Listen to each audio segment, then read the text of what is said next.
Okay guys, welcome to my channel. Hi guys, kumusta kayong lahat? Ito, tapos na kami kumain. Ito, maghuhugas naman ng pinagkanan. Siyempre, sino pa bang maghuhugas? Nanay din, para siguraduhin na malinis ang ating plato. Okay guys, kukwentuhan ko kayo sa nangyari sa akin ngayong araw. Kasi, October last year, nagpaano din ako ng ipin ko. Ngayon, panahon na naman para magpa-cleaning ako ng ipin ko.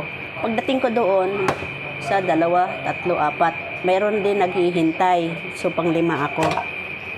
So, habang naghihintay ako, may nakasalang pa kasi doon sa loob. Habang naghihintay ako, may TV kasi inaantok. Nakatapat sa, ang electric fan pag ganyan-ganyan. So, inaantok. Alam mo naman tayo pag may edad na, pagdating ng hapon, antukin na. Naka-schedule ako for alas 4, 4 p.m. So, okay, nanonood ako ng TV, drama. Ngayon, habang nanonood, nagpaparinig ako, nakakaantok. Nakakaantok talaga. Tapos, hinahanap ko yung CCTV. Kasi gumaganyan-ganyan ako, guys, oh. Habang nanonood ako, nakapikit ang mata ko. Ipipikit ko na naman. Maya ibubuka ko na naman. Sabi ko, nakakaantok ka. Tapos, kinausap ko yung katabi ko. Ikaw din ba? Kasunod ka nun? Yeah, opo. Tapos, sa makatwid, nawala na yung 2, may sumalang na isa. Ang tagal. Hindi ko alam kung anong ginawa sa ngipin niya. Pasta ata. Or basta. Tapos, nantok talaga ako, miya-miya.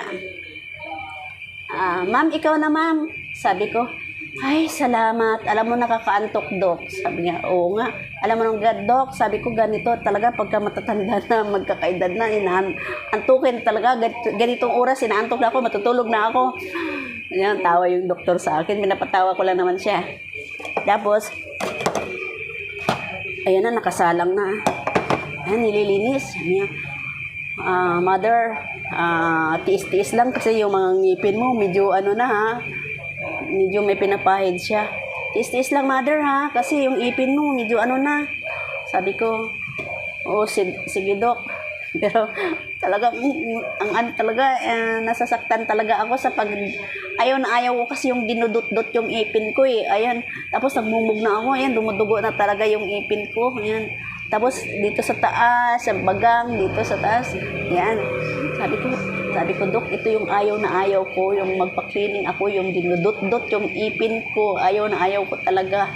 Mag-toothbrush nga, danda lang ako mag-toothbrush, eh. Danda lang ako mag-toothbrush. Sabi niya, sige lang, mother, tis-tis lang. Ito nga sa makatwid. Nagdudugo talaga yung ipin ko. Tapos, bandang huli, natapos din. May kasunod pa kasi. Ilan pa yung susunod? 3 ba? 4 pa. Sabi ko, naku, mag-aalas 6 na yata. Tapos, magdating dito. Ay, may sinabi pa yung doktor. Sabi niya, mother, yung ipin mo dito sa taas bagang, at dito sa kabila, ay parehong sira na. Tapos, may dito pa, ayan, kaya yung ibaba nangingitim na, may sira na rin. Ganun ba, Dok? Nakangiti pa ako. Okay lang yan, Dok. Okay lang yan, Dok. Tatanggal na natin lahat yung ipin. Tatanggal ko na lahat ang ipin ko para wala nang lilinisin, wala nang tututbrushin. Okay na yan, Dok. Para wala nang tututbrushin. Patanggal na lang yung ipin. Tapos pagdating dito, nag-iisip ako sa ngipin ko. Sabi ko, hindi mo na ako magbabunot. Saka na lang ako magbabunot kung may nararamdaman na akong sakit. Ayun guys, yun yung story ko for today. Yun story ko for today. Kaya pagdating ko, ayan, ay, tapos dumiretso na ako sa palengke, bili ng ulam, ito, pagkayaris. Pagdating dito, nagsaing pa rin ako, guys. Para makakain naman yung mga kasama ko ng hapunan. Tapos, ang end, kumain na lahat. Ito, naguhugas ako. Yung isa, umakyat pa sa taas. Yung isa, sitting pretty na din sa harapan ng TV.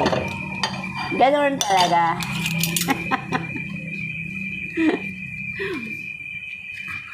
Okay guys, thanks for watching. Ang tagal ko, hindi pa ako nakatapos na maghugas, no?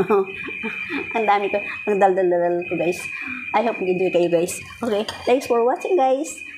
Good evening. Don't forget to like, comment, share, and subscribe. Ito yung lola. Cute pa rin. Okay guys, pipindutin ko na yung aking cellphone para tuloy-tuloy ko na yung... Hindi ako makapagtuloy-tuloy maghugas kasi daldal ko na daldal. Bye!